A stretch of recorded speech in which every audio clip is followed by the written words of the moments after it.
로마서 7장 1절 말씀 또 6절까지 있습니다.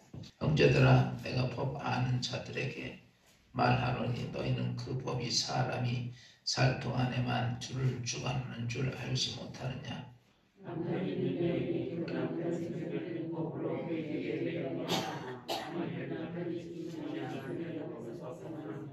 그러므로 만일 그 남편의 증전에 다른 남자가 있으면 음녀라. 그러나 만일 남편이 죽으면 그 법에서 자유롭게 되나니 다른 남자에게 갈지라도 음녀가 되지 아니하느니라. 그러므로 내 형제들아, 너희도 그리스도의 몸으로 말미암아 율법에 대하여 주님 말씀하였으니 이는 다른 믿고 죽은 자 가운데서 살아나시기 위해 와서 우리가 하나님을 위하여 생명을 하였느니라.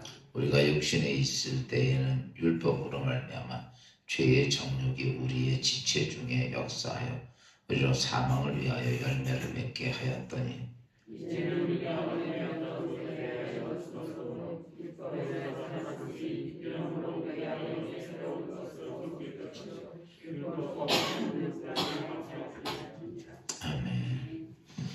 할렐루야. 오늘도 이 아침에도 우리가 주님의 귀한 은혜가 함께 하시길 바랍니다.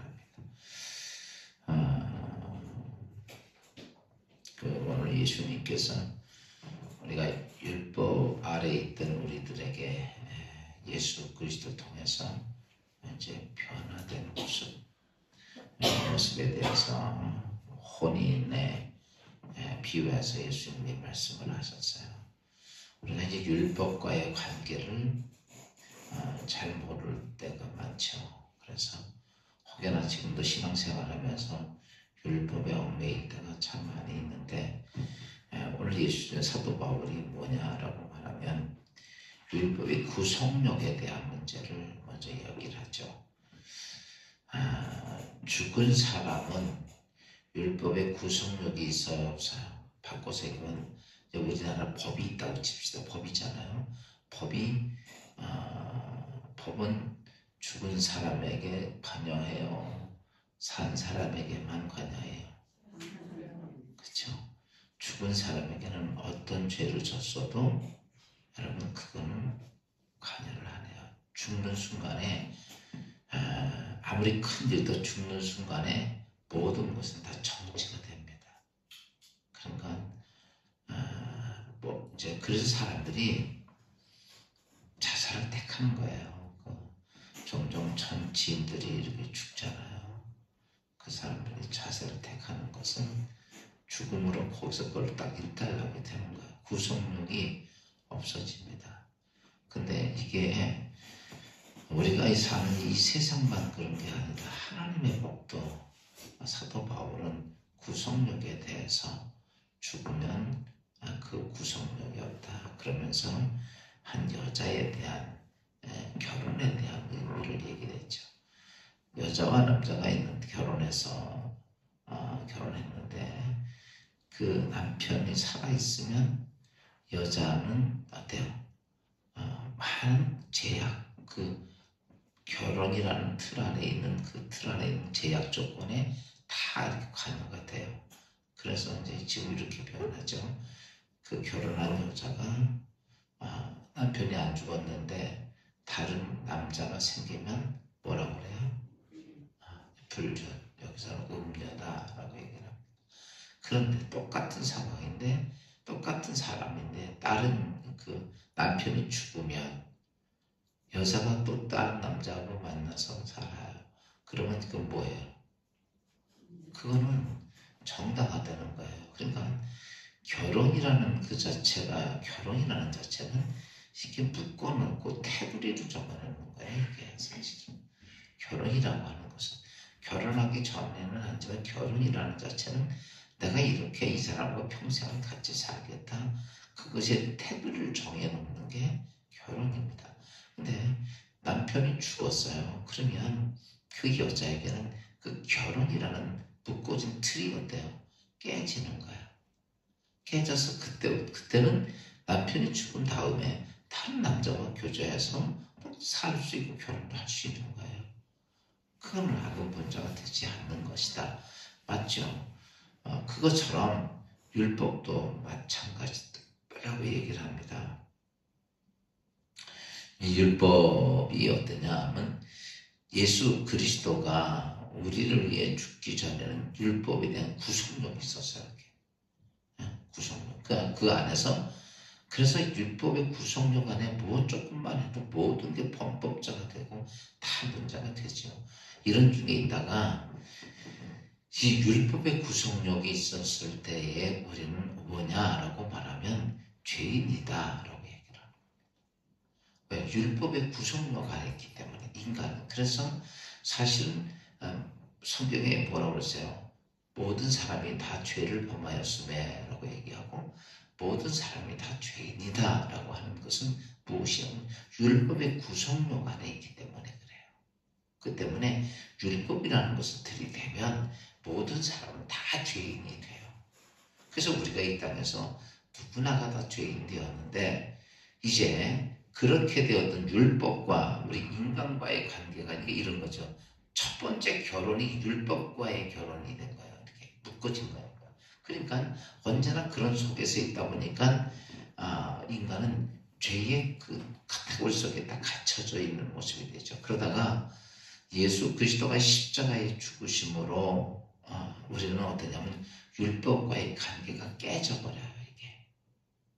그래서 그때는 율법의 관계가 그래서 지금도 이런 거죠. 우리가 예수 그리스도가 십자가에 죽으신 사건이 그냥 아는 것이 아니라 내가 믿음으로 어떻게 돼요? 믿음으로 율법 안에 걸려있던 모든 죄가 어떻게 돼요? 해결이 돼요. 이게 무슨 문제가 돼요? 그러니까 지금 나의 죄가 굉장히 많아. 그렇지만은 내가 예수를 영접하고 예수를 믿음으로 인하여 그 모든 게 다 그러니까 결혼 처음에 어떤 남자와 결혼했을 때 율법이 결혼의 관례 틀에 딱 잡혀져 있었던 것이 이 남편이 죽음을 통해서 이 모든 게 다 벗어지는 것처럼 우리가 하나님과 우리 사이의 죄로 인하여서 누가 예수 그리스도가 십자가에 죽으심으로 그때 죽으심으로 이게 다 깨져요. 근데 어떤 자에게 깨지느냐? 그 예수를 뭐 하는 자? 믿는 자. 보세요. 아무리 많은 것을 좋은 걸 해놨어도 본인이 믿지 않으면 내 것이 안 돼요. 그렇죠? 그러니까 그 성경은 무엇을 얘기하냐면 계속 믿음을 얘기하는 거예요. 믿음을. 하나님께서 예수 그리스도를 통해서 그래서 예수님이 뭐라고 말씀해요? 나는 율법의 마침이다. 율법의 완성이다.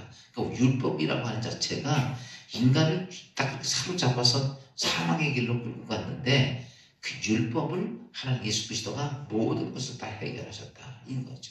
그렇게 하면서 우리는 원래 율법에 대해 죽임을 당했던 우리들이 예수 그리스도가 그 대속이 됨으로 인하여서 율법 아래 있지 아니하고 이제 사망의 열매를 맺지 않고 의의 열매를 맺은 사람으로 변화가 되었다. 그래서 어제도 그 사도 바울이 너는 그 죄로부터 해방되고 의의 종이 되어서 의의 열매를 맺어야 한다라고 이렇게 이야기를 했습니다. 그래서 이제 7장에서 왜 의의 열매를 맺어야 되느냐라고 얘기했을 때 율법으로 인하여 우리가 죄에게 속성에 사로잡혀져 있다가 하나님께서 율법에 예수 그리스도와 율법의 관계를 다 깨트려 버린 거예요. 그러니까 오늘 우리는 예수 그리스도 안에서 율법의 관계가 깨지면서 어떻게 되냐면 하나님의 구원의 백성으로 바꿔진 거죠. 좀 이해가 돼요? 그러니까 우리가 지금도 율법에 얽매여 있는 건 아니에요. 근데 이제 여기서 이제 우리가 잘 알아야 될 것이 있어요. 그럼 율법을 버리느냐? 율법 필요 없냐? 어떻게 생각하셔요? 이런 거죠. 율법은 이제 우리가 있습니다. 율법으로 말미암아 구원을 얻는 게 아니에요. 율법은 뭐냐라고 말하면 살아있는 사람이 하나님의 법을 지키는 거야. 그래서 우리가 구원 얻는 그것은 그 율법을 완성하신 예수 그리스도를 믿음으로 구원을 받는 거예요. 그러면 율법 필요 없느냐라고 말하면 율법은 필요 없는 게 아니에요. 구원이라고 하는 자체에서는 율법의 걸림돌이 돼서 구원을 못 받는데 예수 그리스도가 율법의 모든 것을 다 해결하시고 십자가에 죽으심으로 그분 믿음으로 구원받습니다. 첫 번째 구원의 문제 그렇고, 그 다음에 율법의 두 번째 문제가 뭐냐면 우리가 이제 구원받고 나면 끝나는 게 아니라 그 다음에 우리는 첫째 심판을 준비해서는 두 번째 심판도 준비해야 되기 때문에, 지난번에도 말씀했듯이 우리가 이 땅에서 살 때에 은사는 이제 구원에 대한 은사와 또 하나는 심판의 지체에 대한 은사가 있죠. 그건 뭐냐면 그 율법을 가지고 율법 안에서 우리는 하나님 그리스도인으로서, 아멘, 그리스도인으로서 그 율법이 다시 완성이 되는 거죠. 이렇게 보면 돼요. 첫 번째 남편이 죽으니까 이 여자가 자유로웠다가 또 두 번째 남편과 같이 결혼하게 되면 거기에 또 이렇게 그 결혼이라는 틀에 그 남자와 틀에 이렇게 얽매이는 거예요. 무슨 말인지 알죠? 그것처럼 우리가 율법에 이렇게 매여 있을 때는 구원 얻을 수 없다가 이미 율법을 통해서 율법을 해결한 예수 그리스도 십자가에 죽으셔서 거기서 해방이 됐어요. 그리고 나서 우리는 예수 그리스도와 다시 뭐가 돼요? 한 신부와 결혼해서 우리가 성경에 보면 이렇게 말하죠. 예수 그리스도는 나의 신부고 우리는 신랑이고 우리는 신부다 이렇게 말하는 거예요. 그렇게 또 다시 묶인 거예요. 이렇게. 그래서 그런 중에는 뭐가 필요하면 율법이라고 하는 자체가 뭐냐라고 말하면 우리가 하나님의 지체로서 하나님의 상급을 위해서 지켜가야 될 것, 행할 것들. 다시 바꿔서 말하면 내가 온전한 그리스도인의 길로 가는 데는 무엇이 필요하냐? 율법이 필요한 거예요. 거기에서 오늘 사도 바울이 그 얘기를 합니다. 너희가 그렇게 율법으로부터 새로운 삶 속에서 영적으로 살아가는 것은 예수를 영접하고 그 다음에 무엇이 되어야 되냐면 내가 죽었으니까 예수 영접한 거죠. 내가 죽은 상태 속에서 예수 그리스도와 함께 삶을 살아가는 것. 즉 그것을 무엇이라고 말하느냐라고 하면 그렇게 하면서 행하면서 우리가 하나님의 뜻대로 이룩하고 하나님의 역사가 이루어지고 하나님의 축복이 있고 하나님의 응답이 있고 이 모든 것들이 지체로서 하나님의 역사를 만들어가고 그것이 내 인생의 축복이 된다는 거죠. 그러니까 우리가 지금 율법에 대한 문제를 쭉 얘기했을 때 딱 쉽게 표현하면 이걸만 기억하면 돼요. 첫째는 구원이고 두 번째는 상급이에요. 율법의 문제로 구원을 얻을 수 있어 없어요? 없죠. 근데 그때는 어떻게 됐어요? 누가 죽으신 거예요? 예수 그리스도가 죽었어요. 그 다음에 이제는 우리는 구원받은 백성이 되었어요. 그러면 다시 예수 그리스도와 다시 묶인 중에서 우리는 어떻게 되느냐라고 말하면 거기서 의의 열매를 맺기 위해서는 내가 죽고 내 안에 주님이 내 안에 주인이 되주셔야 돼. 그랬을 때 우리는 그 율법을 통해서 뭐가 되냐면 또 하나님의 축복의 역사가 이루어집니다. 지난주간 우리가 어버이 주일입니다. 율법을 버렸다면 이것도 버려야 되죠. 내 부모를 공경하라. 그러면 내가 잘 되고 내가 장수하리라.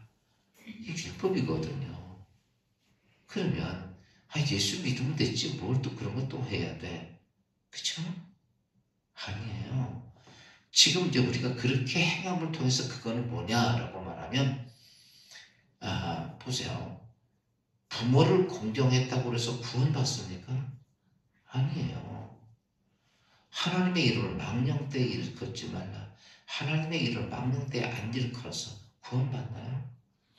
안식일을 지키라. 그래서 주의 날을 지켰어. 그럼 이 사람 구원받나요? 살인하지 말라, 간음하지 말라, 도둑질하지 말라, 거짓 증거하지 말라, 남 이웃과 탐내지 말라. 이거 다 지켰어요. 구원받습니까? 못 받습니다. 그거를 지켰다고 구원이 이루어지는 게 아니에요. 그것은 뭐냐? 구원은 오직 누구를 통해서만이야? 예수 그리스도가 나의 모든 전적인 모든 죄를 대속하시는 구원의 사건, 십자가의 사건을 통해 십자가의 도를 통해서 구원받는 거고 그 다음에 두 번째 우리가 다시 예수 안에서 거듭난 그리스도인으로서는 어떠냐라고 말하면 그 율법을 행함을 통해서 그 율법을 지킴을 통해서 이제 우리에게 뭐가 끊어졌냐면 마귀와의 관계, 그러니까 우리가 타락했을 때는 이런 거죠. 마귀와 이렇게 묶여진 상태예요. 그래서 이게 죽어버리니까 마귀가 예수 그리스도의 영접함으로 쫓아냈으니까 그 다음부터는 누가 우리 그리스도와 묶여진 상태가 되는 거죠. 그러니까 그때는 묶여져서 우리는 율법을 통해서 뭐냐라고 말하면 의의 열매를 그때부터 맺는 거예요. 그래서 그 의의 열매가 얼마나 많이 맺혔느냐가 앞으로 천국에서 나의 상급이 되고 나의 신분이 되고 내 모든 것이 거기서 되는 거예요. 그래서 예수님께서 이렇게 말하죠. 너희가 모든 것을 이 땅에 쌓아두지 말고 어디 쌓아두라? 하늘에 쌓아두라는 얘기예요. 왜 그 말씀을 하셨냐면 이게 이제 지금 제가 말씀드렸던 것처럼 첫 번째 구원에 대한 율법이 아니라 은사에 대한 지체에 대한 율법의 과정 속에서 행하는 것. 그걸 통해서 우리는 하나님 앞에 쌓는 거야. 예수 그리스도의 터전 위에 너희가 집어질 때 금, 은, 보석으로 나무 풀집으로 집을 짓다. 근데 마지막에 하나님이 심판하실 때 뭐라고 그랬어요? 나무 풀집은 타버리고 금, 은, 보석만 남는다. 요 과정에 이루어지는 게 뭐냐라고 말하면 첫 번째 율법은 해결됐고 두 번째 율법의 관계가 거기서 이루어지는 거예요. 그래서 오늘 우리가 잘못 설교 들으면 율법 필요 없구나. 아무렇게나 다도 괜찮구나. 이렇게 생각하면 안 돼요. 여러분 그런 죄를 범해도 여러분 구원을 받더라고요. 그렇죠? 구원을 받을 수 있어요. 예수 영접함으로. 근데 그 부끄러운 그 구원을 성경은 뭐라냐면 정말 불 가운데 얻은 부끄러운 구원이라.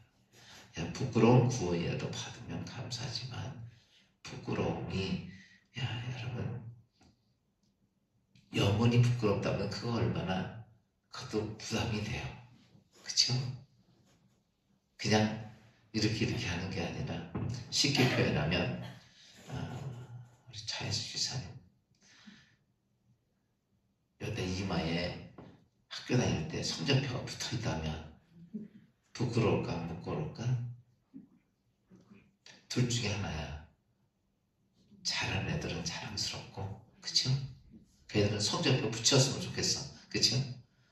좀 그렇게 못했어. 그러면요 성적표 붙이고 다니는 게 부끄러운 거야, 그쵸? 똑같은 거죠. 여러분 이렇게 보면 돼요. 이 땅에서 이렇게 살다가 주님 옆에 갔더니 다 계급장이 하나씩 붙어 있어. 전부 다 쫄병 작대기 하나. 어떤 사람들은 뭐 소형도 달고 어떤 사람은 별도 달고. 여러분 그것이 얼마나 중요한가. 제가 군대에 있을 때 장군 이제 별 다는 장군을 모시고 있었어요.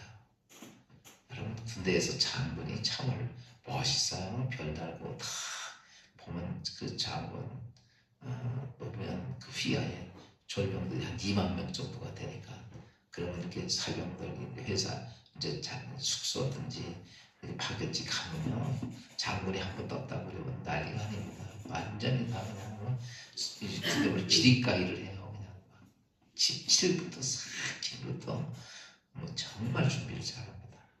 누구 하나 오니까 장군 하나 오니까. 그러니까요. 이왕 하나님 믿으면서 하나님 세계에서 장군 같은 사람 되고 싶지 않아요? 안 되고 싶어요? 여러분 이게 신분이에요. 신분. 근데 그것은 무엇을 통해 수 있게 있냐면 율법을 내가 예수 그리스도 안에서 지킴으로. 아멘. 그래서 율법을요 뭐 좀 이렇게 잘못하면 율법 필요 없어. 난 예수의 이름으로 구원받았으니까. 그래요.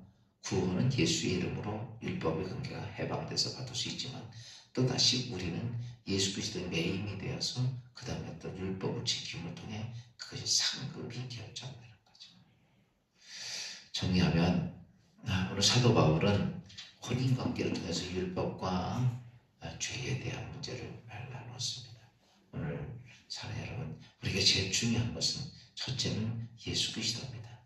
그래서 예수 그리스도 통해서 구원받았어. 이제 두 번째, 우리는 뭐 해야 돼요? 부끄러운 구원자가 되지 않기 위해서 의의 열매를 맺으며 살아야 합니다. 아멘. 그 의의 열매는 또다시 하나님의 말씀을 통해서 그 말씀을 지킴을 통해 이루어지는 의의 열매가 있어야 되는데, 오늘도 하루를 살면서 여러분 그냥 오늘을 위해 사는 게 아니라 우리가 영원한 세상에 영원한 하나님의 아름다운 상급을 위해서 사는 축복된 하루가 되기를 주의 이름으로 축원합니다. 기도합시다. 하나님, 율법의 구속력 앞에 우리는 모든 것이 다 죄가 되었지만 율법에 대하여 예수 그리스도가 죽임을 당함을 통해서 우리는 그 안에서, 율법 안에서 이제 자유로운 자가 되어서, 하나님 오늘 우리가 예수 그리스도 안에서 구속 자유함을 얻은 것을 통해 영원한 하나님 백성이 되게 하셨고, 또다시 영의 새로운 구원받은 백성으로서 하나님의 말씀이, 하나님의 율법이 우리의 삶에 축복이, 영원한 축복이 되는 상급이 되는 그 과정을 오늘도 살고 있사오니, 오늘도 아버지 하나님, 성령 하나님이 말씀하심에 순종하게 하시고 예수 그리스도를 바라보고 성령 하나님이 긍휼하심에 따라 오늘도 가는 모든 일들 속에 하나님의 뜻이, 하나님의 섭리가 역사 가운데 놀랍게 임하는 축복된 하루가 되게 하옵소서. 이 시간 기도하며 간구하는 우리의 기도를 들어주시고 주의 성령의 기름 부으심이 함께하며 응답이 함께하는 축복된 이 아침 되게 하옵소서. 예수 그리스도의 이름으로 감사하며 기도합니다.